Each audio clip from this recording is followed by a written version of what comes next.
Join me for this fun and funny jam-packed tutorial on how I made this paper rose wreath. We'll be making these roses, doing a little decoupage, and some fine line crackle in that order. Let's get started. Hey everyone, it's Susie Lee with Ballerina Boutique. Tonight, I'm going to take this pretty little bag that I got. I'm going to put it in the middle of this oval wood piece here. It's beveled, it's oval. I'm going to take one of these Dollar Tree rounds. We're going to take this part off because we don't need this. Let's take this out. I just went to the Dollar Tree the other day and I bought me a sack of lunch bags and to make a puppet. We're not going to make a puppet. Okay, so what you do is you open it and you find center right here and you kind of pinch it a little bit like this and you twist it like this. You just kind of start twisting it like that. With your hand still in the bag, it's loud and noisy. I'm so sorry for that. But watch what happens right before your eyes as you're twisting it. Look at what occurs. Are you seeing what I'm seeing? Do you see what I see? I see a rose. A rose. Do you not see? All right, so this is kind of big for what I'm looking for. I want to frame this out in some roses, paper roses. Just kind of scrunch it down underneath like this, like that. But I'm going to put them on the edge and we're going to go all the way around, and then in the center here is going to be our little plaque, and we're going to cover up those holes. So let's keep twisting and shouting.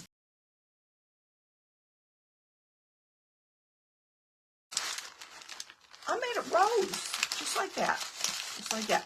And what I'm going to do is I'm going to kind of crunch the bottom in like that, just so that it'll stay nice. Just kind of add some hot glue like this,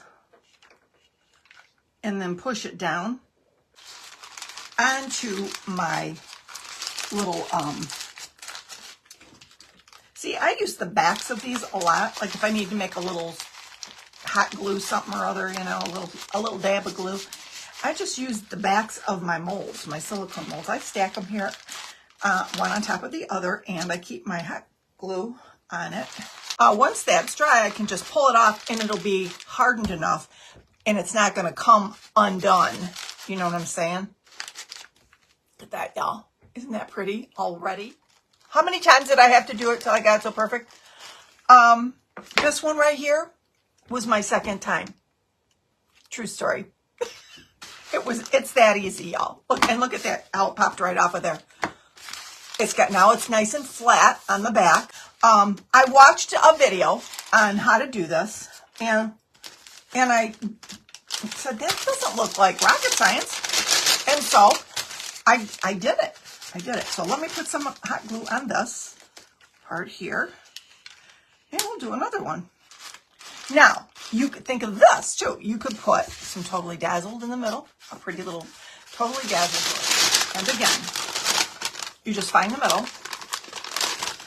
and I grab the bag kind of up in here a little bit with my hand and start to twist it a little bit. Just don't let go of the middle. Keep turning the bag. My hand is like a paddle inside, okay? And it's just doing this.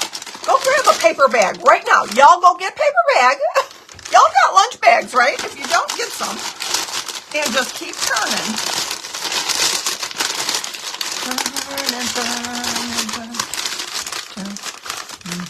And rose number 3.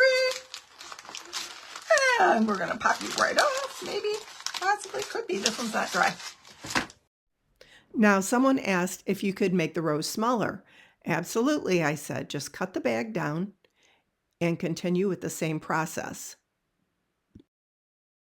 But see how small that one is? It's cute, small, little. I might make a few like that and put them, you know, like kind of fillers. We'll see if I need them. So anyway, there you go. Okay, you got your bag? Okay, kids, do you have your paper bags? All right, open them up. put your hand in. If you're right-handed, put your right hand in. If you're left-handed, you're going to put your left hand in. Open it up to where it's all flat on the top, like this. This reminds me of the Unknown Comic. Do you guys remember that show? The Gong Show? And the Unknown Comic would put the paper bag on his head. I loved that show. He was so funny. Anyway, I don't know why that made me think of the Unknown Comic, right? All right, go to the middle. Go to the middle and pinch, a good pinch of it. See, where you're not going to let it go, right? Okay, and then you start. I grab a little bit inside here to start the twisting process, and once you get it started, then you use your hand like a little paddle, and just keep it turning. Keep it turning, keep it turning. And then you take it and turn the under part under. Did you do it? I want to know. Melba, did you do it? Sing the Hokey Pokey song and you turn yourself about. You put your right hand in. Oh my. And you just play with it a little bit, you know. You just play with it a little bit and then it's ready to go. We're having some fun. We're making paper flowers here. Paper roses. Who sang that? Peggy Lee and Marie Osmond. Do you guys remember Marie Osmond singing Paper Roses? I do, on their show. Because she was a little bit country. He was a little bit rock and roll. Remember that? Okay, I'm going to show you my first one. Are you ready? It didn't turn out very good. I told you this was the second one I did. See? It didn't turn out very pretty. This kind of looks like a carnation. You know why it didn't turn out as good? Because I let go of the center. When you let go of the center, you get a carnation. You're trying it, Michelle? Woohoo! Oh, this is fun. I love when I get people crafting with me. This is lots of fun. All right. So here we go. Yeah, it looks like a peony. You're right. This is the peony, so you can let go of the center if you want a peony. And if you want a rose, you hang on for dear life. Okay, you pinch it in the middle, right? Okay, and grab some part of the bag in here, just like kind of wrinkle it up and grab it. Like pinch it. You pinch here and you pinch right down in here. And this is going to be your churn inside. You're going to turn it. You're going to start turning it. Just don't ever let go. Don't let go of the center. And what you're going to do is you're going to keep turning it. And as you turn it, it forms the petals of the rose. Shoot, you get better with practice. Just like anything, right? And when you find that it's really not forming petals anymore, take your hand out, unpinch the center, because now you got your rose. See there? Quick, find me a bag. Somebody get me a bag. Oh my gosh, that is so funny. You guys are killing me. Look at that. Look at this. And to think I lamented over what to do tonight. This is the thing to do. You guys are so much fun. I love y'all. Oh my gosh. All right. Okay. Now that's a little bit of a smaller one, and I didn't even cut it down. I just twisted it harder. That's all. The more you twist, the harder you twist it, the smaller it gets, the more petals you're going to get. Now I'm going to start building. Keep this right in the center. So what I found out as I started to build around the circle is that I did need some smaller ones just to fill in some of those gaps. So back to the drawing board. We want the wreath nice and full. Okay, so now we're going to start the assembly process. I made a few extra smaller roses to fill in some of the gaps. And there aren't many gaps really, it's just a few.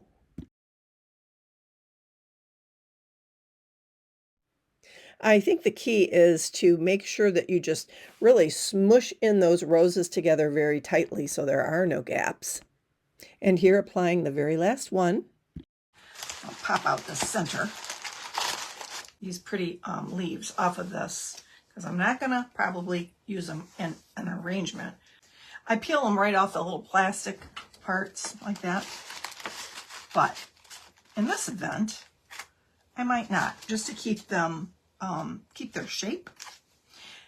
And here's a little tip for you. If you're ever working with florals that are subpar, now these shouldn't be too subpar because they're from Hobby Lobby, but you can just take your lighter and you can go over them. When I make like a wedding bouquet or something like that, I do this because it gets rid of all, just like with the ribbon, it gets rid of all your little frays, and it's kind of cool. So I'm going to get in there just at the tip here. And, oh, right here. I'm going to pop in some of these leaves just for fillers.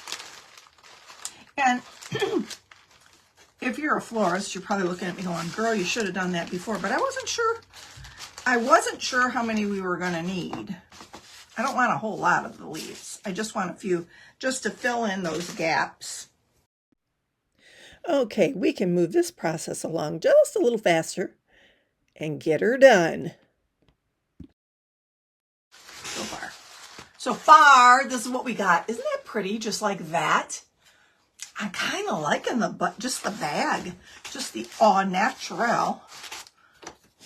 I decided to add a couple of coats of dark brown in the center just to make sure that there was good coverage. And look how pretty it looks just like that. You could do hand lettering, or if you paint, you could paint some pretty roses in the center. But we're going to go with the plaque in the middle, and I've stained around the edge of the wood plaque. And I decided to whitewash the roses. I love how that turned out. It gave it such a shabby chic vibe, and it really made the roses pop. I slowed this part of the video down a little bit so you guys could see it a little clearer. It's gorgeous, right? Okay, let's set the wreath aside and we'll work on the plaque. This paper bag is so pretty from the Dollar Tree. It has so many possibilities all over it for decoupaging. I picked out a center that I liked and just cut it out. And we're going to add a little Mod Podge to the center here and decoupage this right in the center. Then I'm going to take my little gator sander and sand off the edges, which gives it a nice clean look. And we're going to dry it up just to make sure that it's ready for the next step. I'm going to use some of my Tim Holtz Distressed Oxide ink around to vintage it up a little bit. And then I'm going to put on a coat of triple thick all over the base just to seal it up. Then I'm going to give it a quick dry so that I can go on with the next process, which is fine line crackle finish. Now looking at that brown in that wreath, I'm thinking that would have been pretty just the way it is with some pretty writing on it, like I said. But I did the brown just in case some of the little white pieces poked through. I didn't want that. It's a pretty tight fit. It probably wouldn't have, but I didn't want to take the chance. Now this fine line crackle finish is a two-part process. You have to start with a very dry surface and a completely dry brush. No water whatsoever. I repeat, no water whatsoever, or it will affect the crackle finish. You dry that up really, really well to where you don't see any of the milky white paste on there. The second part is a clear kind of thinner varnish, and you put that on and dry that up really, really well. And as you're drying it, you see these tiny little fine lines start to appear. It takes a hot minute, I'm not going to lie, but it sure is worth the wait. And sometimes while you're drying it, if you tilt it just right in the light, you can really see the little fine lines start to pop up. It's like a little fine porcelain teacup, the little cracks. Now once that's done, you grab your favorite wax and you cover it in small sections and wipe it off. Then buff it up really well, and you can see all those fine lines get darkened and all those crackles just pop. And I'm slowing the video down here so you can kind of see all the beautiful fine line crackle. Isn't it pretty? It gives it such a great vintage vibe. And here I'm going around the edge of the bevel with some antique gold wax by Pentart and getting ready to put my B7000 in the center And then I'm going to add a little hot glue here and there and apply the plaque right in the center. How pretty did this turn out? Lots of steps, but I think it was worth the wait. What about you? Is this something you'd make for your home? Would you have whitewashed the flowers or would you have left the paper bag color on them? I think it's pretty both ways. But this definitely lends itself to a shabby chic vibe, in my opinion. So that's it, folks. Go get yourself some Dollar Tree paper bags and make some paper roses. You can use them on so many things. You could use them on a garland, or you can use them on a photo frame. I'd love to hear some of your ideas on where you would use them in your home. Here's a close-up of the project, but I took a video and I'll show it to you here at the end, where it gets a little more up close and personal for you. If you stayed to the end, thank you so much. I'll see you next time. Be blessed, dear friends.